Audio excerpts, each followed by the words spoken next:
Hezbollah के अपने video viral करने शुरू कर दिए हैं।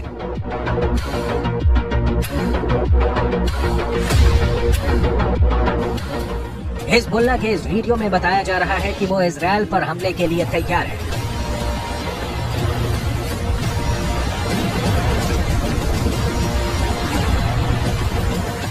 इस वीडियो में हिजबुल्लाह का मैसेज साफ है कि उसका अटैक ऐसा होगा जो इजराइल रोक नहीं पाएगा।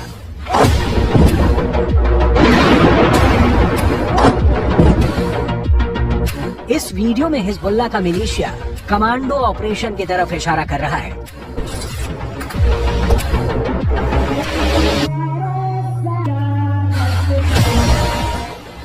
इस वीडियो में हिजबुल्लाह बता रहा है कि उसके कमांडो मोटरसाइकिल पर आएंगे और इजराइल की सेना भागती हुई नजर आएगी।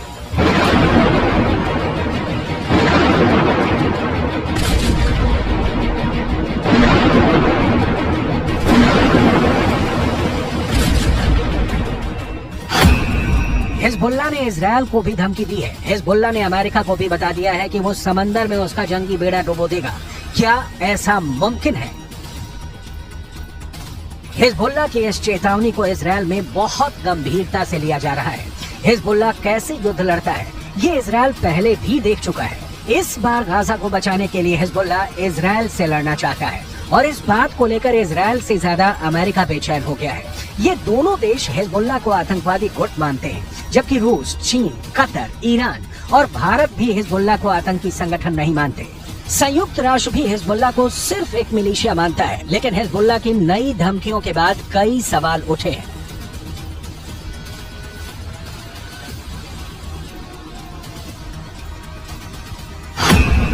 सवाल नंबर 1, हिजबुल्लाह कौन है? तो जवाब है हिजबुल्लाह लेबनान की एक राजनीतिक पार्टी है और इसका अपना एक मिलिशिया है।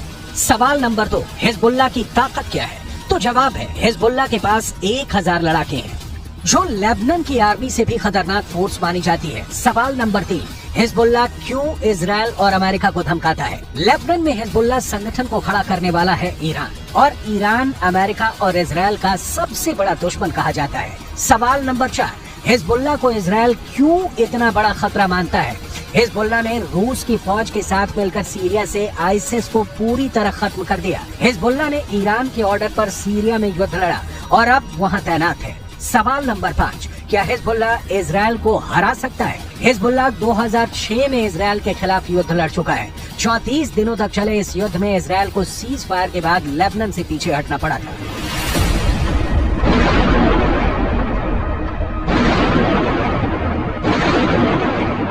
अब 7 अक्टूबर को हमास के अटैक के बाद गाजा पर इजराइल के हमलों ने हिजबुल्लाह फोर्स को सुपर एक्टिव कर दिया है। हिजबुल्लाह ने बहुत साफ शब्दों में कह दिया है कि वो इजराइल पर हमला कर देगा और ये वार्निंग देने से पहले इजराइल तक मैसेज पहुंचा दिया कि अगर इजराइल की सेना फिलिस्तीन के गाजा में घुसी तो वो उत्तरी सीमा की तरफ से इजराइल पर चढ़ाई कर देगा। इजराइल और लेबनान के बीच करीब 130 किलोमीटर लंबा बॉर्डर है और यहाँ संयुक्त राष्ट्र की शांति सेना तैनात रही है। इसमें भारत की फौज भी शामिल है। इस वक्त इजराइल को गाजा से ज्यादा इस बॉर्डर की टेंशन है, क्योंकि अगर इजराइल गाजा में घुसा तो हिजबुल्लाह उत्तर की तरफ से इजराइल से हमला बोल देगा।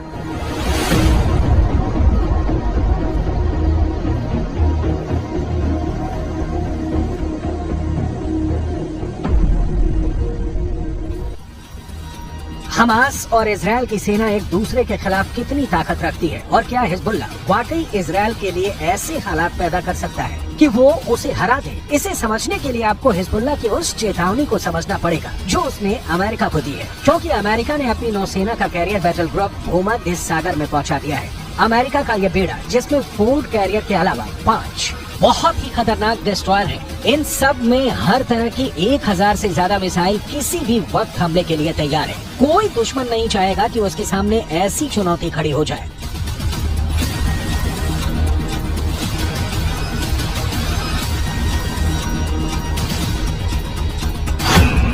इस वक्त ये कैरियर इजराइल के गाजा में पश्चिम में भूमध्य सागर में तैनात रहेगा और वहीं से ऑपरेशन चलाएगा। उसकी रेंज में लेबनान भी होगा, सीरिया भी होगा, तुर्की भी होगा और मिस्र के आसपास का इलाका भी होगा।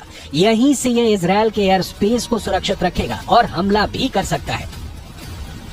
ये सब ऑपरेशन अमेरिका के फोर्ड क्लास के कैरियर और उसके बेड़े में मौजूद बड़े बड़े डिस्ट्रॉयर पूरा कर सकते हैं। ऐसा अमेरिका पहले इराक में कर चुका है, उसने अफगानिस्तान में करके दिखाया है और ईरान को भी वो लगातार धमकी देता रहा है। इजराइल के लिए भी जेराल्ड फोर्ड कैरियर को भेजना एक बड़ा युद्ध छेड़ सकता है।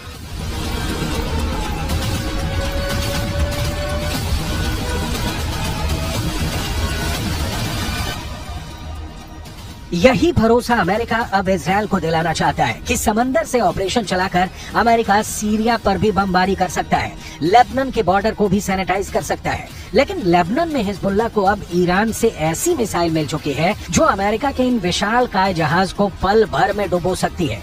इस मिसाइल को लेकर हिजबुल्लाह का खौफ बढ़ चुका है और वो सीधा सीधा अमेरिका के जहाज को डुबा सकता है। इस खतरे को हल्के में नहीं लिया जा सकता। लेबनान ने 2006 में इजराइल में एक कॉरवेट यानी जंगी जहाज पर एंटी शिप मिसाइल से हमला किया था। इस हमले में इजराइल के युद्धपोत को भारी नुकसान पहुंचा था। अब हिजबुल्लाह के पास जो एंटी शिप मिसाइल है उसकी रेंज 300 किलोमीटर तक है।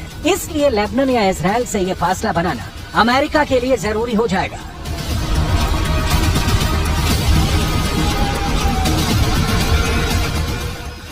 इसमें कोई शक नहीं कि हिजबुल्लाह की लीडरशिप तेहरान से मिलने वाले ऑर्डर पर काम करती है।